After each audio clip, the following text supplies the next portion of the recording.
Sobat Maestro, sesaat lagi kita akan bersama-sama mengikuti program Suara Gembala bersama Pendeta Cheng Kim Guan dari GBT Bukit Moria. Selamat mendengarkan.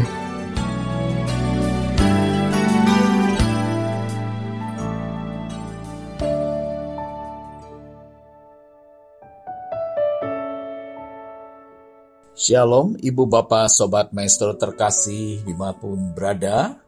Kembali melalui program Suara Gembala, saya Pendeta Cheng Kim Guan mengunjungi dan menyapa Ibu Bapak Sobat Maestro dimanapun berada untuk kita sama-sama masuk dalam perenungan firman Tuhan yang terlebih dahulu akan kita awali dengan doa. Mari kita masuk di dalam doa. Kembali kami menghadap tahta anugerah-Mu yang maha suci dan kudus ya Bapa. Kami mengucap syukur atas segala kasih karunia-Mu yang begitu nyata limpah dalam kehidupan kami. Sehingga kami pun sungguh menyadari keberadaan kami saat ini sebagaimana kami ada merupakan bukti kasih setia Tuhan yang tak pernah habis-habisnya. Dan saat ini kami mengarahkan hati dan pikiran kami untuk bersekutu bersama di dalam kebenaran firman-Mu. Dari sebab itu, Engkau mengurapi setiap pribadi, Sobat Maestro dimanapun berada, tanpa kecuali, dan terlebih juga hamba-Mu yang akan menyampaikan kebenaran firman-Mu ini dalam kendali hikmat dan urapan kuat kuasa Roh Kudus. Agar firman-Mu menjadi nyata, hidup, memberkati setiap pribadi kami, baik pendengar maupun pemberita firman pada kesempatan kali ini. Kami serahkan acara tersebut di dalam pimpinan tangan kuasa Tuhan. Berbicaralah dan berkati kami semua, sebab kami rindu akan kebenaran firman-Mu. Dalam nama Tuhan Yesus Kristus, hamba panjatkan dan peralaskan segala doa ini. Haleluya. Amin. Puji Tuhan. Ibu Bapak Sobat Maestro terkasih, kita baru saja memperingati hari Paskah. Yang mengingat bahwa Yesus yang kita puji-puja sembah mati dan hidup lagi. Sehingga pada kesempatan kali ini kita mau sama-sama merenungkan peristiwa kematian, kebangkitan daripada Yesus Kristus, serta bukti-bukti yang anak manusia atau Yesus Kristus sendiri nyatakan di hadapan para murid, para rasul, orang-orang percaya, dan memberkati kita semua. Puji Tuhan, kita akan lihat di dalam Lukas 18 ayat 31 sampai dengan ayat yang ke-33. Berbunyi demikian. Yesus memanggil ke-12 muridnya, lalu berkata kepada mereka, "Sekarang kita pergi ke Yerusalem, dan segala sesuatu yang ditulis oleh para nabi mengenai anak manusia akan digenapi." 32. Sebab ia akan diserahkan kepada bangsa-bangsa yang tidak mengenal Allah, diolok-olok, dihina, dan diludahi. Dan mereka menyesah dan membunuh dia. Dan pada hari ketiga ia akan bangkit. Nah, dari ketiga ayat yang tertulis di dalam Injil Lukas ini, kita dapat merenungkan bersama bahwa Tuhan Yesus kerap kali dan memperingatkan kepada ke-12 muridnya. Dikatakan, kita akan ke Yerusalem dan segala sesuatu yang ditulis oleh para nabi mengenai anak manusia, mengenai Yesus Kristus itu akan digenapi. Nah, peringatan dan pengajaran yang Yesus sampaikan kepada para murid yaitu tentang penggenapan apa yang sudah dinubuatkan tentang Yesus. Dan apa yang sudah masuk dalam rencana Allah tentang Yesus Kristus ini. Semua akan digenapi. Puji Tuhan. Nah, dari sebab itu kita bisa mengetahui bahwa di Yerusalem itulah Yesus akan menyerahkan diri, diserahkan kepada bangsa-bangsa yang tidak mengenal Allah. Diolok-olok, dihina, diludahi, dan dibunuh. Mati di kayu salib. Tetapi pada hari ketiga, ia akan bangkit. Ia akan bangkit. Yesus ditangkap karena dihianati oleh Yudas. Tidak ada cara lain bisa menangkap Yesus. Cara yang ditempuh yaitu Yesus ditangkap melalui pengkhianatan salah seorang murid Yesus yang selama ini bersama-sama dengan Yesus, melayani Yesus, tetapi dia bisa menyangkal, bisa mengkhianati, bahkan menjual Yesus.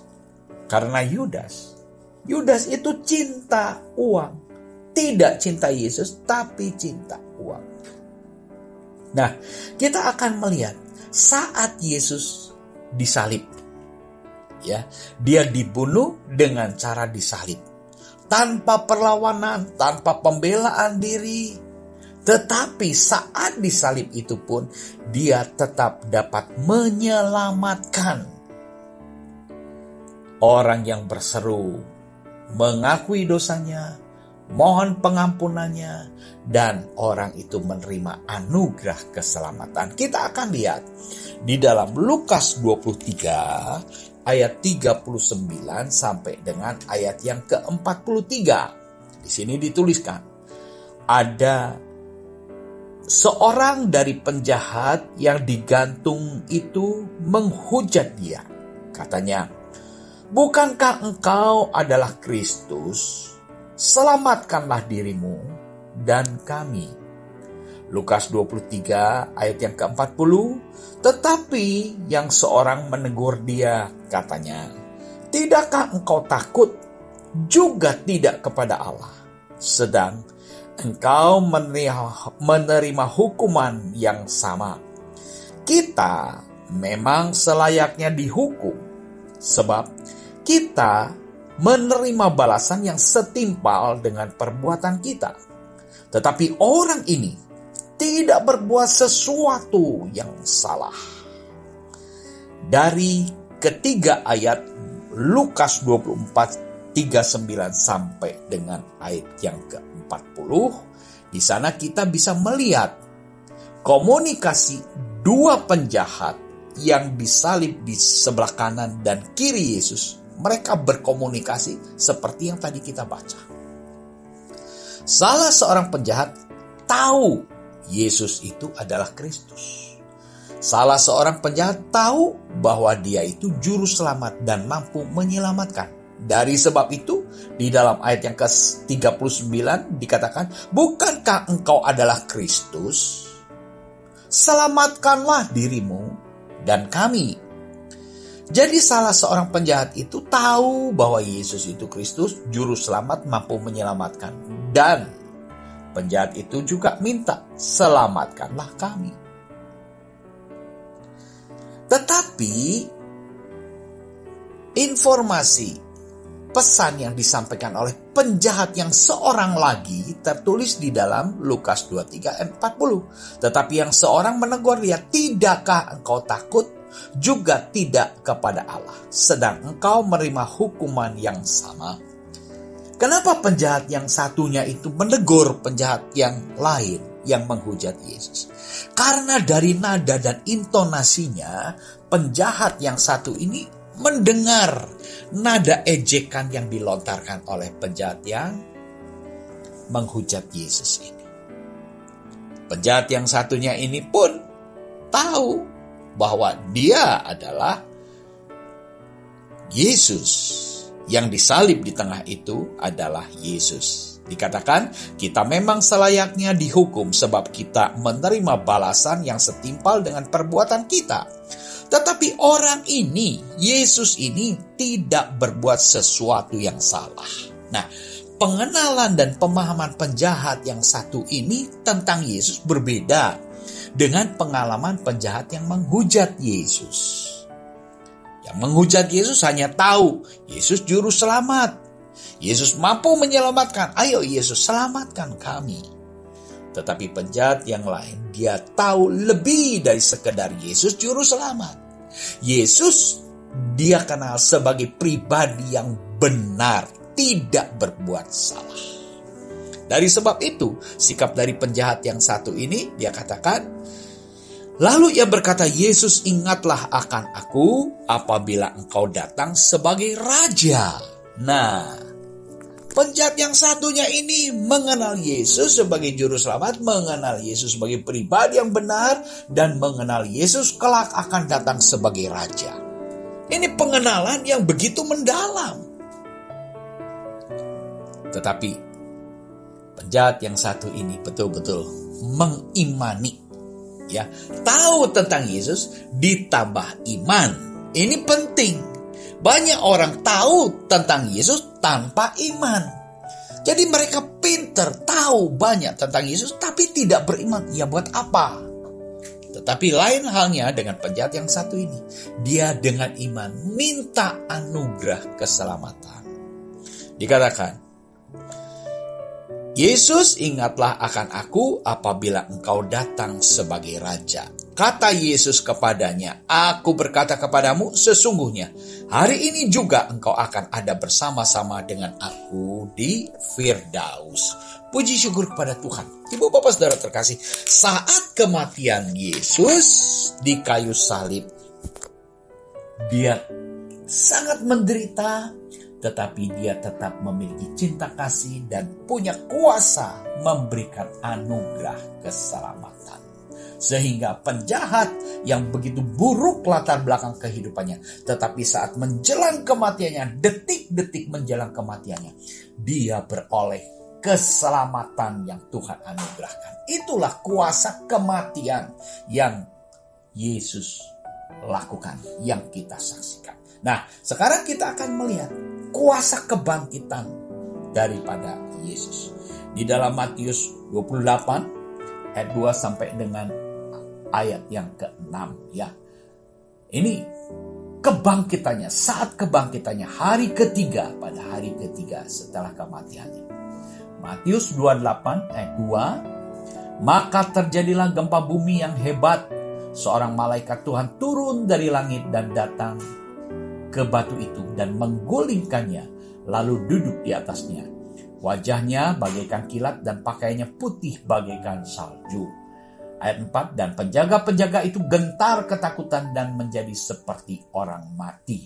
Ibu bapak saudara terkasih, Matius menuliskan peristiwa tentang kebangkitan Kristus. Peran Allah, peran surgawi begitu kuat. Dia tuliskan, maka terjadilah gempa bumi yang hebat. Sebab seorang malaikat Tuhan turun dari langit dan datang ke batu itu untuk menggulingkan batu itu lalu duduk di atasnya. Kembali tentang kebangkitan Kristus disertai diberikan tanda-tanda mujizat dari surga. Bagaimana batu penutup kubur itu digulingkan oleh seorang malaikat Tuhan.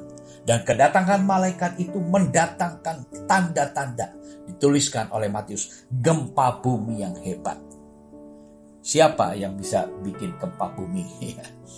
Manusia bikin gempa bumi lewat dinamit ya, menghancurkan, meledakkan dinamit ya. Itu bisa terjadi gempa buatan ya. Tetapi gempa bumi ini peran surgawi begitu nyata. Dan para penjaga-penjaga kubur itu ketakutan seperti orang mati. Wah, berarti Yesus itu kuburnya dijaga. Kenapa perlunya dijaga? Karena Yesus itu pribadi yang mengatakan bahwa dia akan mati, tapi pada hari ketiga dia akan bangkit. Itulah kepentingan pemerintahan Roma untuk menjaga kubur Yesus supaya jangan dicuri sama murid-murid. Dan jangan sampai ada kuasa apapun yang bisa membangkitkannya. Tetapi kuasa dari surga tidak bisa ditahan, tidak bisa dihambat oleh cara apapun juga. Itu gempa bumi. Nah, kita juga akan melihat pesan malaikat kepada para wanita. Ya, di dalam Matius 28 ayat yang kelima. Akan tetapi malaikat itu berkata kepada perempuan-perempuan itu, "Janganlah kamu takut, sebab aku tahu kamu mencari Yesus yang disalibkan itu. Ia tidak ada di sini sebab ia telah bangkit. Sama seperti yang telah dikatakannya. Mari, lihatlah tempat ia berbaring." Nah, ini malaikat Tuhan tidak berkomunikasi dengan para penjaga. Tidak ada kepentingan sama para penjaga. Tetapi malaikat Tuhan itu menyampaikan pesan yang sangat penting kepada wanita-wanita ini. Kenapa? Karena wanita ini datang ke kubur mencari Yesus. Orang yang datang kepada Yesus dapat hormat, dapat privilege, dapat penghargaan. Maka malaikat itu berbicaranya kepada para wanita. Para penjaga sih tidak ada sepatah kata pun ucapan daripada malaikat karena nggak penting. Tetapi kepada wanita yang mencari Yesus ada sapaan dengan penuh kasih. "Jangan kamu takut." Itu sapaan yang menyejukkan jiwa ketika seseorang menghadapi satu kegalauan, kebimbangan, kegoncangan. Jangan kamu takut. Diterangkan oleh malaikat, sebab ia telah bangkit. Ia tidak ada di kubur. Kubur sudah kosong. Ia telah bangkit. Seperti yang telah dikatakannya. Ini kembali penggenapan. Apa yang Yesus ajarkan? Aku akan mati dan pada hari ketika aku bangkit. Nih, terbukti. Malaikat Tuhan yang menyampaikan pesan peringatan kepada para wanita itu. Tuhan sudah bangkit seperti yang telah dikatakannya. Yuk, mari lihat. Ia bertempat ia berbaring, ya. Jadi wanita itu diajak melihat kubur dan memang terbukti kubur sudah kosong. Nah, kita akan lihat bagian lain. Yesus membuktikan kebangkitannya. Kalau tadi malaikat Tuhan yang membuktikan, memberitakan, meneguhkan. Wanita yang sedang goncang imannya diteguhkan. Jangan takut, lihat kubur. Kubur sudah kosong. Kemana Yesus? Tidak dicuri. Tapi dia sudah bangkit. Puji Tuhan. Nah, kita akan lihat bagian terakhir, yaitu bukti Yesus bangkit dari kematiannya. Di dalam Kisah Para Rasul 1 mulai ayat yang ketiga. Kepada mereka, ia menunjukkan dirinya setelah penderitaannya selesai. Dan dengan banyak tanda ia membuktikan bahwa ia hidup.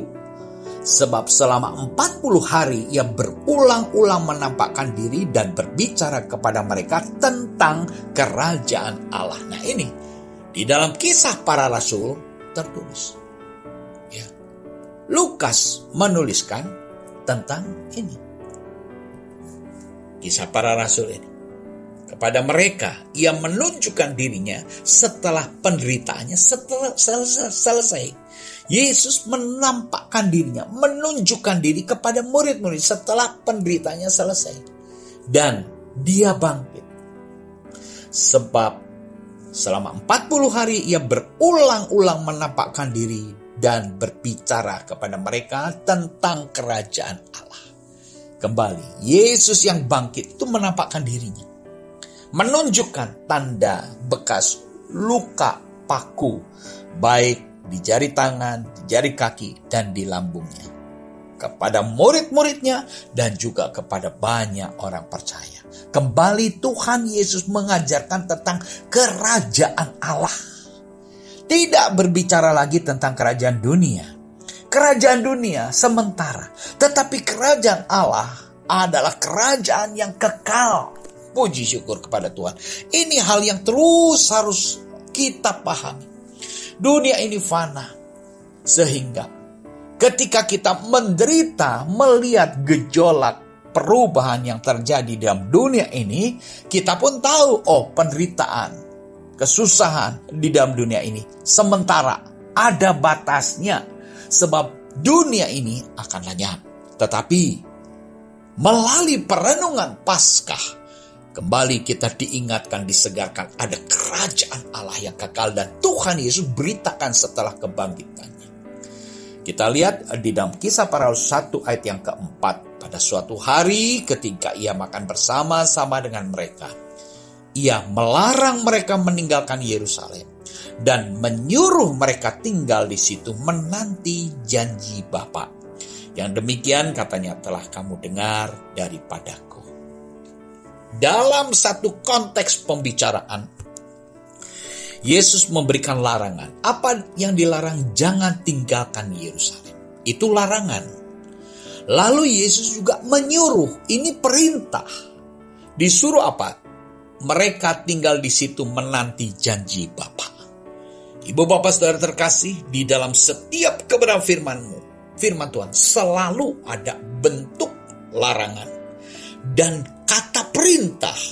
Dan kedua hal ini kita sebagai orang-orang percaya harus menjadikan pegangan dan penuh ketaatan untuk melakukan apa yang dikatakan. Yesus melarang mereka meninggalkan Yerusalem. Tunggu ya, jangan kemana-mana, tinggal diam di Yerusalem. Ngapain Tuhan? Disuruh nantikan janji Bapa. Nah, ini ada janji Bapa. Puji syukur kepada Tuhan. Selain Tuhan berbicara tentang kerajaan Allah, Tuhan juga berbicara tentang janji yang akan dianugerahkan, dicurahkan dari kerajaan Allah. Apa yang akan dicurahkan di dalam Kisah Para Rasul 1 ayat yang kelima. Sebab Yohanes membaptis dengan air, tetapi tidak lama lagi kamu akan dibaptis dengan Roh Kudus. Puji Tuhan. Nah, inilah yang dijanjikan saat menjelang perpisahan Yesus dengan para muridnya yang kemudian menjadi para rasul itu. Tuhan Yesus berjanji, ini wasiat, ini warisan, ini pesan terakhir. Jangan tinggalkan Yerusalem, tetap berpegang dan nantikan janji Bapa. Jangan ditinggalkan rumah ibadat. Jangan tinggalkan Tuhan, tetapi tetap nantikan dengan iman janji Bapa. Itu murid-murid akan diperlengkapi dengan kuasa Roh Kudus. Dan itu sudah digenapi. Puji syukur kepada Tuhan. Kita yang bersekutu dengan firman Tuhan pada kesempatan kali ini betul-betul beruntung beroleh anugerah. Semua yang kita renungkan pada pagi hari ini ada peristiwa-peristiwa yang sudah digenapi. Tuhan sudah mencurahkan rohnya. Dari sebab itu ibu bapak saudara terkasih, kita bisa percaya kepada Tuhan. Kita bisa begitu memahami ketika kita merenungkan firman Tuhan. Kenapa? Karena ada hikmat Roh Kudus. Roh Kudus yang memberikan penerangan, penjelasan, dan kerinduan untuk kita tetap bersekutu dengan Tuhan. Tak henti-hentinya kita tetap bersandar, percaya, menanti janji Bapa. Yaitu apa? Kedatangannya yang kedua kali. Kita rindu untuk berjumpa dengan Dia. Puji Tuhan. Biarlah ibu bapak saudara terkasih, berkat Paskah, renungan Paskah, peristiwa yang merenungkan, membahas tentang kematian dan kebangkitan Yesus Kristus memberkati kita semua. Dia memang benar-benar mati dan Dia benar-benar hidup. Sekarang Dia ada di surga, menyaksikan, memperhatikan, menggembalakan kita sebagai orang-orang percaya. Biarlah kita tetap menuruti perintahnya dan melakukan apa yang dilarangnya. Firman Tuhan memberkati kita semua. Puji Tuhan. Mari kita masuk di dalam doa. Terima kasih Tuhan untuk beberapa ayat firman-Mu yang kami renungkan bersama-sama pada kesempatan kali ini. Biarlah berkat Paskah yang membicarakan tentang kematian dan kebangkitan Yesus Kristus memberkati kami semua. Kami percaya Roh Kudus yang memberkati kami semua. Dalam nama Tuhan Yesus Kristus, kami mengucap syukur dan panjatkan doa ini. Haleluya. Amin. Puji Tuhan. Shalom, Sobat Maestro terkasih dimanapun berada. Salam sukacita. Kemenangan Paskah memberkati kita semua. Amin. Tuhan memberkati.